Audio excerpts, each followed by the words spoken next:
Is Alex DeBrincat the best offseason acquisition to date? Me and Jay Forster are going to debate that on Thursday's edition of the Locked On NHL podcast right after this. You're Locked On NHL, your daily podcast on the National Hockey League. Part of the Locked On Podcast Network, your team every day.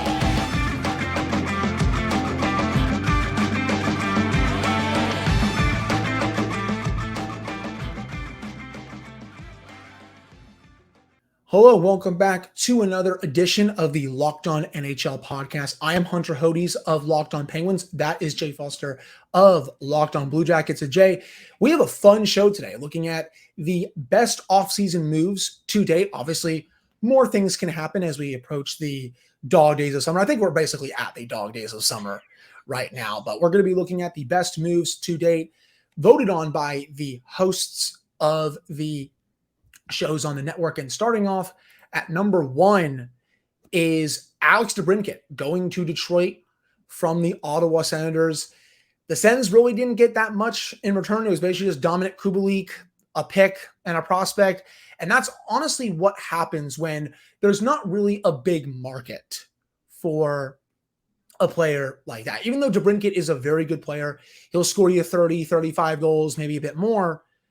There just wasn't a big market for him, and Detroit was able to take advantage of that and get him pretty cheaply, and they're gunning for a playoff spot this upcoming season. The Yzer plan, quote-unquote, is in full effect, and they're going to try to really get back to the playoffs for the first time in quite a while here. I believe the last time they made the playoffs was 2016 when they lost to the Lightning, and they've been rebuilding since. But when you look at that move, is that one the best move to you overall so far? I was looking at the little poll that we put out, and I was like, man, it has been a rough off-season in terms of movement. Like, is Alex DeBrincat the best move? I don't think it was the best move. I think probably in terms of impacting the team, I think Alex DeBrincat probably improves the Red Wings more than, say, other players. For example, the network picked the Devils acquiring Tyler Toffoli at 6th. I think that's a really, really good move, but I don't think Tyler Toffoli improves the Devils as much as Alex DeBrincat improves the Red Wings, if that makes sense. It does, and I do think that was a very underrated move by the Devils. Toffoli had a very good year this past season, had over 30 goals. You add him to that top 6 or even the third line. That's just how deep the Devils are. They could put him on their third line if they want to, and they'll be perfectly fine. But, I think it was a move that made sense for Detroit. They signed him to an extension, not a long-term one, but one that will take him for the next 2 years before he becomes a free agent again down the line. But I really like this one overall.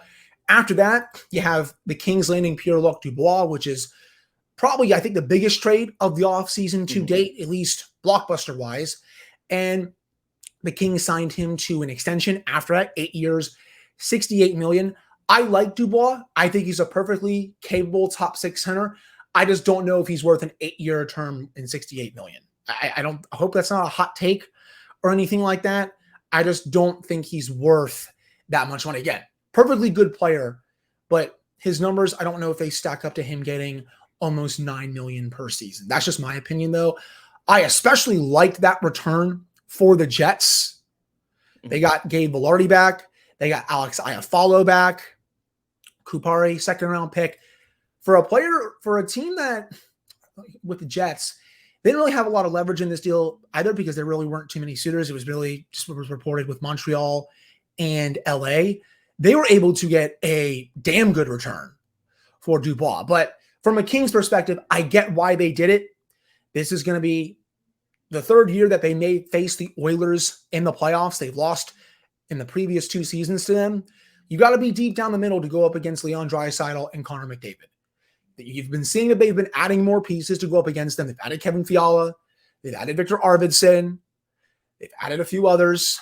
Defensively, they're strong. Goaltending, still a little bit of a issue, but now that you have Dubois there, you compare him with I'm blanking on the center's name. Philip Deneau. Mm-hmm. You compare him, those two right there. Whew, that's a pretty nice, back-to-back in terms of centers for Right, and you're forgetting that they still have Andrzej Kopitar as well, who is who still, yeah. who honestly, with the retirement of Patrice Bergeron, Andrzej Kopitar might be the best defensive forward in the NHL. You know, I think people he sleep is. on Andrzej Kopitar. They forget those years that it was like him, Jonathan Taves, and Patrice Bergeron just kind of basically took it in turns being the best defensive center in the entire NHL. You know, so having Kopitar, Danault, Dubois down the middle, that's pretty good. I wanted to talk about this one specifically because I know Harrison Lee, host of Locked On Jets, commented, and he was like, I don't understand why the acquisition of Gabe Velarde isn't on this list. Personally, for me, I kind of like bundled that and the Dubois trade together when I was looking at how to rank these. So I actually had this ranked first when I did mine, because I think Dubois makes the Kings better, but the return that the Jets got is way, way better than I was expecting. You know, the Jets had zero leverage. You know, we were joking about how they were going to end up trading Dubois for a 3rd-round pick and like Michael Pezzetta to the Habs. They didn't. They got 2 very good top 6 pieces back. Iafalo's kind of lost a little bit of a step, but he spent a lot of time on Kopitar's wing on that top line over the past little while. You know, I think the Jets weighed out really, really well in this trade. So I think I was looking at that not necessarily as in terms of the Kings landing Pierre-Luc Dubois as the most impactful move, but that trade as a whole, I think, was one of those trades that was really good for both teams. I like Pierre-Luc Dubois a lot. I think he's a very good player. He obviously has kind of, I don't want to say struggled, because I don't think he has struggled, but he's had to live up to kind of being a 3rd overall pick that he then played on a terrible team in Columbus. He then played on a very bad team in Winnipeg, or not very bad, but, you know, Winnipeg, I don't think they made the playoffs while Dubois was there. I could be wrong. This year. Did they make the playoffs this year? Yeah, okay. They did. They played Vegas in the first round, yes. Oh, okay, there we go. So it was I very short-lived. But, like, my point still stands. They made the playoffs, but, like, it was kind of dicey for a minute there. Winnipeg did not have a very good season. Better than the Blue Jackets, but hey, who didn't have a better season than the Blue Jackets, you know? I think going to a team like LA, which is a good team that has a lot of center depth, he doesn't have to be that guy. And I think he's really going to thrive. You know, he has that versatility as well. He can play on the wing if they need him to, you know, and then you get the problem of, well, you have a line of, you know, does he play on Kopitar's wing? Maybe, and give them, you know, a line of Kopitar, Adrian Kempe, who has figured out how to score goals now that they're no longer trying to make him a center, and Pierre-Luc Dubois. Like, that's a really good top line for the Kings. Dubois can jump in. He can take face-offs. If Kopitar gets kicked out, he adds a little bit of meanness to the team. You know, he's not afraid to throw his weight around. I really like Dubois. Am I biased because I liked him on my team? Maybe, but I don't know. If the Kings can figure out their goaltending, they're going to be dangerous this season. I agree. And I was going to mention about Dubois too. He can play center or wing. Okay. He has the ability to play both. And you said it, if they want to do a top 9 or 3 centers, at least of Dubois, Danault, and Kopitar, whichever order they want, that's a really good 1, 2, 3 punch. And it gives them insurance if, so the Kings just re-signed Kopitar, I believe, for I think another 2 years. Because I don't know how old Andrzej Kopitar is, but I would guess he's what, 30? He's in his late 30s, I believe. And he just signed, I believe it was a 2-year extension, if I recall. 35. And so, yeah, he just had a 2-year extension. Yeah. And so Dubois is there as kind of a transitional piece, I think, you know, and they're going to, as Kopitar starts kind of maybe losing a step, they've got Dubois to jump in that role. Don't forget, they have guys like Quentin Byfield in the wing, who maybe hasn't had as much of an NHL impact that a lot of people were hoping, but he's still a 2nd overall draft pick, and he's still only, 22, maybe? 21, 22, you know? So I think Dubois gives them a lot of flexibility in the lineup, which I think is really exciting. Agreed. Though that's just a taste of some of the best moves from the offseason. Coming up in the second segment, Jay and I are going to get into a few more of the top moves from the offseason to date. Before we do get to that, though, we have to discuss FanDuel. Take your first swing at betting MLB on FanDuel and get 10 times your first bet amount in bonus bets up to $200. That's right. Just bet $20 and you'll win $200 in bonus bets, win or lose. That's $200 you can spend betting everything from the money line to the over-under to who you think is going to get the first home run in the game. And it's all in an app that's safe, secure, and super easy to use. Plus, when you win, you can get paid instantly. There's no better place to bet on MLB than FanDuel, America's #1 sportsbook. Sign up today and visit FanDuel.com/lockedon to get up to $200 in bonus bets. That's FanDuel.com/lockedon. FanDuel, the official partner of Major League Baseball and Locked On. All right, we're back here on this Thursday edition of the Locked On NHL podcast. I am Hunter Hodies. That is Jay Forster. So, Jay, going down the list, another big move. Hurricanes signing Dmitry Orlov to a 2-year deal worth a little below $8 million per season. And I also really like this move. The term is very team friendly. The AAV, a little bit high, but I thought he had a really good season both in Washington and in Boston this past year. Good offensively, good defensively. And that Carolina defensive core now, that is scary hours down there. Jacob Slavin with Brent Burns. You have Brett Pesce. You have Dmitry Orlov. You have Tony DeAngelo. You have Chatfield. And I know I'm probably forgetting at least, you have Brady Shea as well. 7 very good defensemen there. Rod Brind'Amour is probably just loving it. And also they're still in the market potentially for Erik Karlsson, which is crazy to think about because I don't understand how. How do they? I think they're in it for a bargain, but Carolina's defensive core is among the best in the league. And I think they're going to use Orlov on the second pairing behind Slavin, because Slavin is their best defenseman on the team. But you can put Orlov with honestly anyone on the right side, whether it's Chatfield, whether it's DeAngelo, whether it's someone else. I really like this move for Carolina. He's an all-around good shutdown defenseman who will also play well in the offensive zone. I'm not surprised that this was number 3 on the list. And what do you think of it? Yeah, I really like this move at the time. I think 2 years is extremely smart. He's 32 years old. It would have been really easy for Carolina to give him that one last contract, 5-6 years, take him up to being, almost 40 years old, but they didn't. 2 years, almost $8 million. And yeah, Orlov, for my money, might be one of the most underrated defensemen in this league. He takes some of the pressure off Jacob Slavin, who, again, I think is Jacob Slavin actually might be the most underrated defenseman in this league, because he's not he's not an Erik Karlsson. He's not putting up 100 points. He's not a Cale Makar, or even a guy like Adam Fox. Jacob Slavin is one of those guys, I feel like, that you only notice him if he's doing something wrong. And I go entire games without seeing him, I'm like, oh, Slavin didn't do anything. And then I go and look at the fancy stats and I'm like, oh no, he did everything, So adding Dmitry Orlov to that, yeah, the Carolina Hurricanes are going to be a force to reckon with. I don't get the DeAngelo signing. Anytime you can go out and get a guy that makes your defense actively worse is sure a choice that you can make. I don't think they needed him. My guess would be that puts them out of the Karlsson sweepstakes, but I also don't know that they need Karlsson. Like looking at this defense core right now, I'm like, where would he fit in?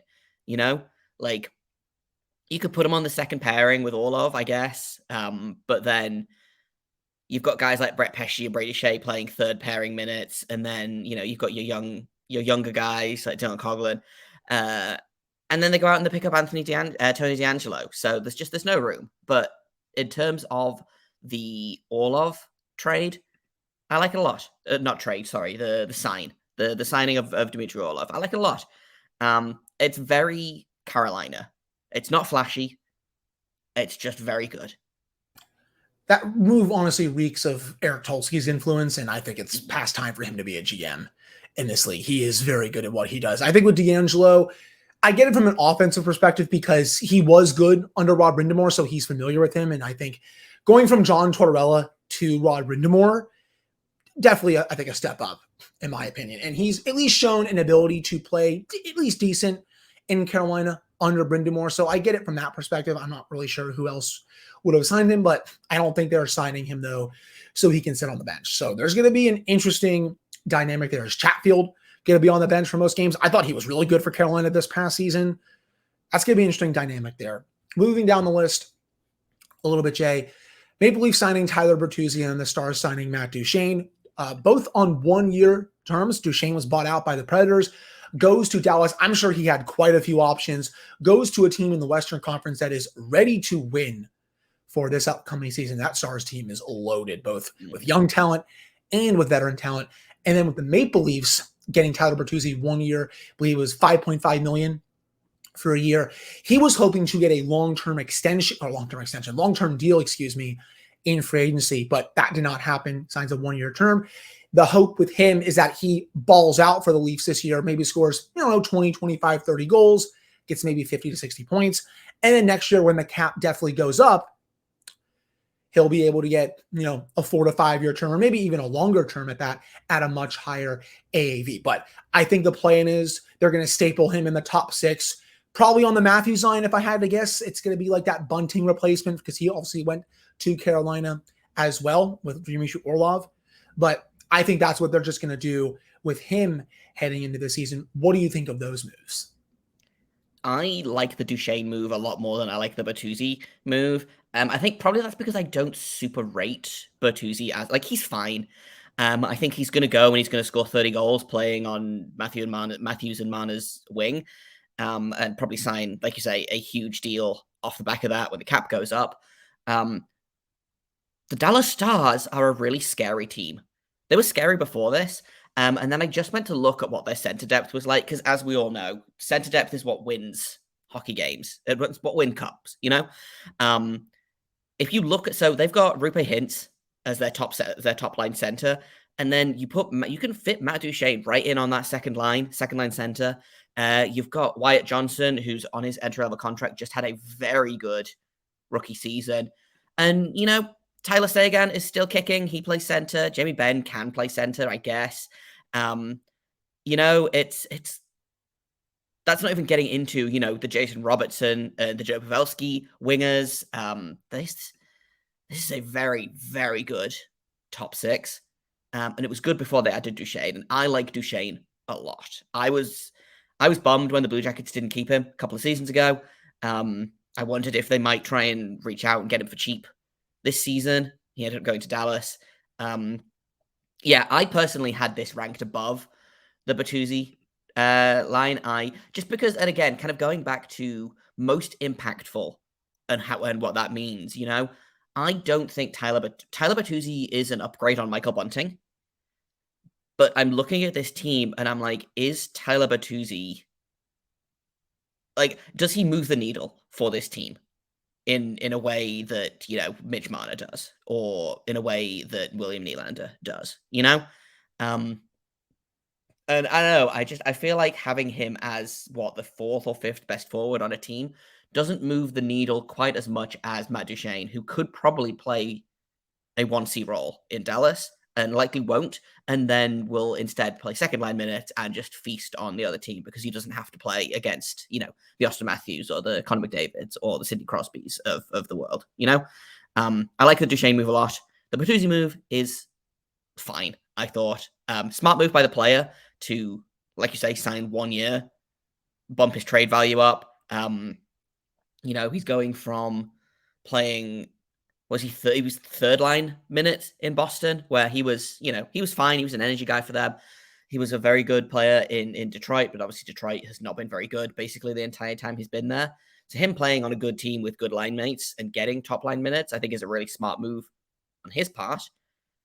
He's going to make bank. This time next year, we're going to be talking about how Tyler Bertuzzi is making $8 to $9 million for the next 8 seasons, I would not be surprised by that at all. Especially if he balls out with the Leafs, stapled to the Matthews line with Marner and all those guys. Would anyone be surprised if he gets 7 times 8, anything like that? So I don't think so, at least. That wraps up the second segment. Coming up to end the show, Jay and I are going to finish off power ranking the best offseason moves to date. Again, even though there's still plenty of time for other moves to be made, that's coming up right after this.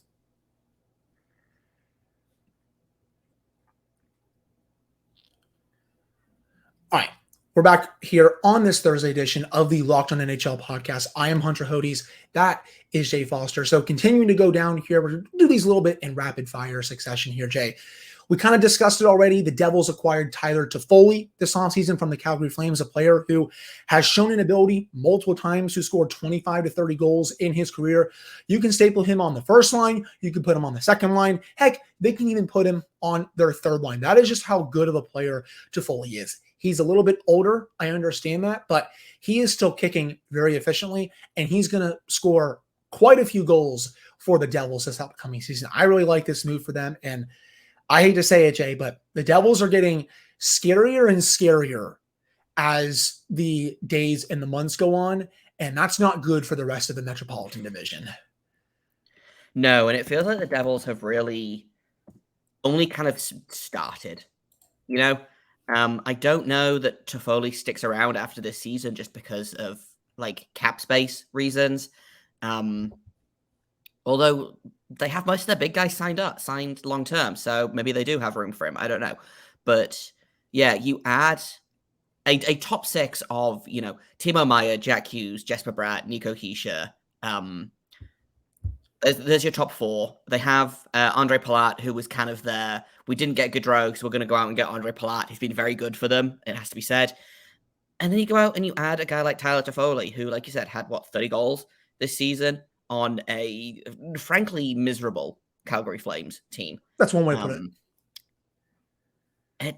I hate it. I hate how good they're going to be. It's not going to be fun to play against them. And I keep going back and forth on who's going to win the Metro.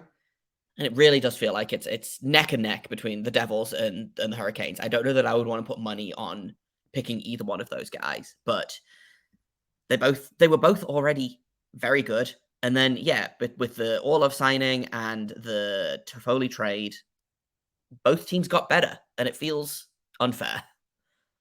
They're going to be 1-2 in the Metro no matter what, in my opinion. I think I have the Rangers right after them, and then 4 through 8. You can make whatever argument you want. Moving on a little bit, Predators signing Ryan O'Reilly, and then the Avalanche acquiring Ryan Johansson from the Predators. The Ryan O'Reilly thing, honestly, Jay, this might be a hot take. I don't understand that signing for the Predators. I like O'Reilly as a player, don't get me wrong, and I see him as at least a decent replacement for Johansson, but I feel like a team that signs O'Reilly at this point in his career, usually you're looking at that as a win now move, but the Predators, I don't think they're in win now mode. They're kind of still retooling under first-year GM Barry Trotz. Yes, you do have UC Saros, who is one of the 5 best goalies in the league. He signed for a couple more seasons at a very reasonable cap hit. You probably do want to see what you can do during that time. Again, they're not in win now mode, but you still want to see what they can do. They just got a new coach, Andrew Burnett.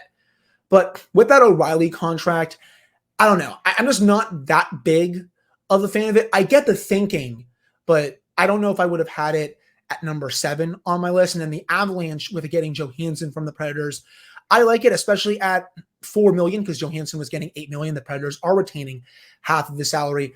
I really like that, especially as a top 6 center to replace Alex Newhook, who they sent to the Montreal Canadiens in that trade. So I really like that for Colorado. I like it also for Nashville because they get out of that contract. Yes, they're retaining half of it, but you're still not paying $8 million to a player who probably is not worth $8 million at this point in his career. Colorado having him at 4, a player that if he can get back to being healthy and producing, I mean, Jay, you know this better than anyone. I was going to say, this episode is just kind of the former Blue Jackets number 1 centers episode. They've ended up in a bunch of different places. But yeah, I like Ryan Johansson a lot.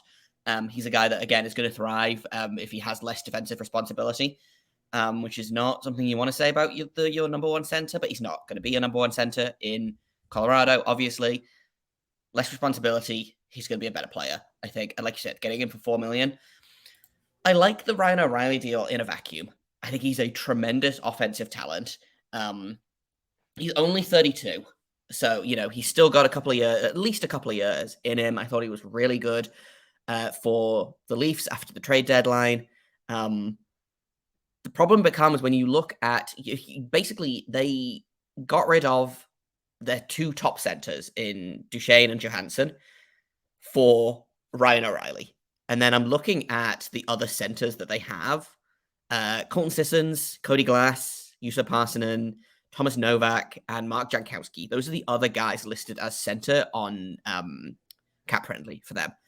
I don't know. That does not strike fear into me the way that like the center lineup for the Dallas Stars does, or the center lineup for the LA Kings does.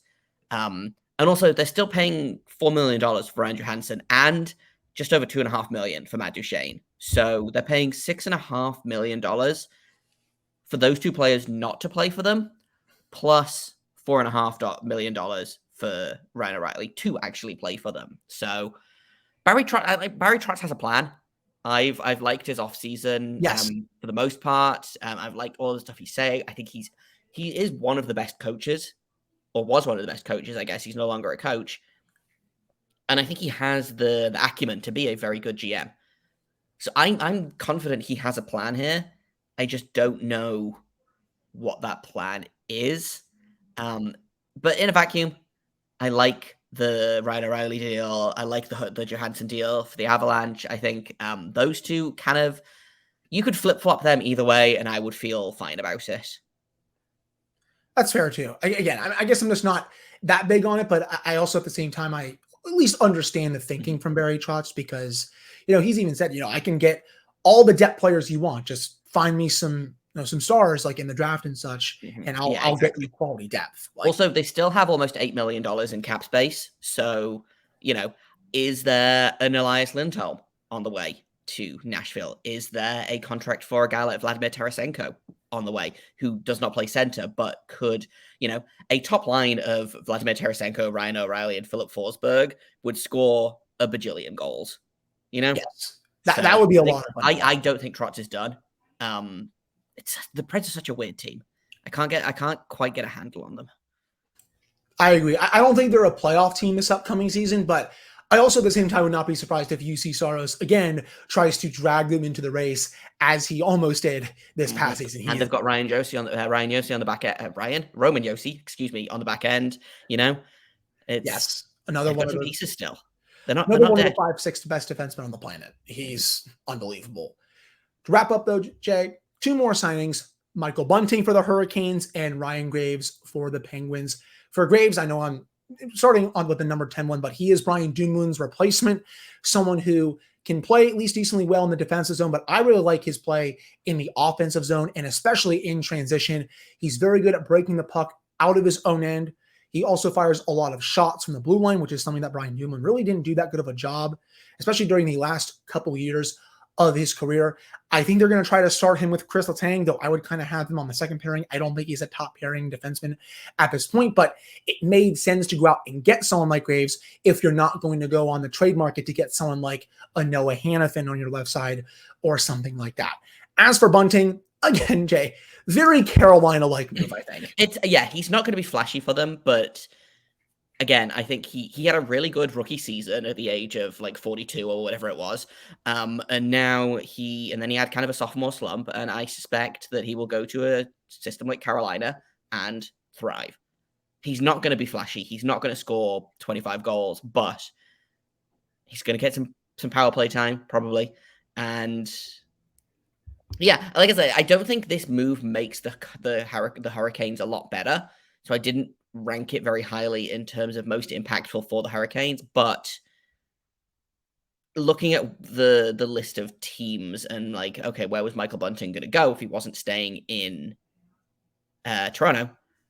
This is the smartest move that he could have made, I think. I don't know what his contract is off the top of my head. I should have looked this up. I believe it was a 4-year term, if I'm not mistaken. Sounds right. It was a 4-year term. It was pretty good AAV for him. 3 years at 4.5. That's fine. I feel fine about that. I want to just finish up as well. I know we're running a little long here. A couple of honorable mentions who didn't make our fancy graphic that we'll show you in just a second. But coming in at 11th, the Senators signing Jonas Korpisalo. If it works, incredible move. If it doesn't, yikes. And then coming in 12th, the Blue Jackets acquiring Ivan Provorov. Yeah, that feels right to me. I've spoken enough about the trade on my show. I'm not going to get into it again here, but I personally would have had the Severson sign and trade over the Provorov trade because I think that's a better fit for the team. But it's been a weird off season. I think next off season is going to be really interesting because there's a lot of people who were UFAs this season that are going to be UFAs again next season because it feels like everyone has signed a 1-year contract. So I think next season is going to be really the one to watch. But some teams had good off seasons. Some teams have yet to do anything in the off season. That's the flat cap world we live in right now. And honestly, Jay, I think this is the final year of the flat cap. We're going to see the cap should go up next year. And I agree with the Korpisalo signing. He was really good this year, both in Columbus. It was phenomenal. And in LA. Best season of his career. If he can replicate that with an Ottawa team that is desperate to figure out goaltending, they have just gotten it wrong. Ottawa's another team where if they figure out goaltending, watch out. Yes, I agree. And they've just gotten goaltending so wrong over the past few years. I mean, heck, they had Cam Talbot this past season. Did not work out. I mean, they traded Philip Gustafson to Minnesota. That trade is not looking that good right now. Let's just say that. Obviously, the Matt Murray situation when they traded for him out of Pittsburgh. Was Craig Anderson the last good goalie that the Ottawa Senators had? Yes. And that says something. So 2017, Craig Anderson was great, especially in the playoffs. He was everything for the Senators. But since then, they just really haven't had consistent goaltending. But if they can get good goaltending out of Korpisalo, he can continue to kind of have a career renaissance. I think they can make the playoffs this year. And then Ivan Provorov at 12. I agree with you, Jay. I would have Damon Severson over him because I think he's better defensively than Provorov. And especially what he did last season in New Jersey, analytically, the fantasy stats were really good for him. If he can play that well in the offensive zone again, even though that contract is a little bit much for me. It's a little expensive and it's a little long, but like I feel fine about it. The Blue Jackets needed to go out and get an NHL defenseman, and I'm fine with Severson, especially on the back of, they're only paying, I think, for 2/3 of Provorov's contract, and he's done in 2 years. So, I don't think he'll be back unless, either something really bad or really good happens, depending on how you look at it. Severson is here for the long haul, and I feel fine about it. So it's been fine. I think that I feel okay about these power rankings. I'm less mad about them than the ones we did last week. I agree. And that will do it for this episode of the Locked On NHL podcast. Hope you all enjoyed listening to / watching this one. You can follow Jay Forster on the Locked On Blue Jackets podcast. Follow me on Twitter at _Jacob Foster. You can follow me on Twitter at Hunter Hodies. I am the host of the Locked On Penguins podcast. I'll be adding a co-host to my show starting on Friday. But again, really appreciate all of you listening to / watching this one. Stick around for Friday's edition of the Locked On NHL podcast coming up tomorrow.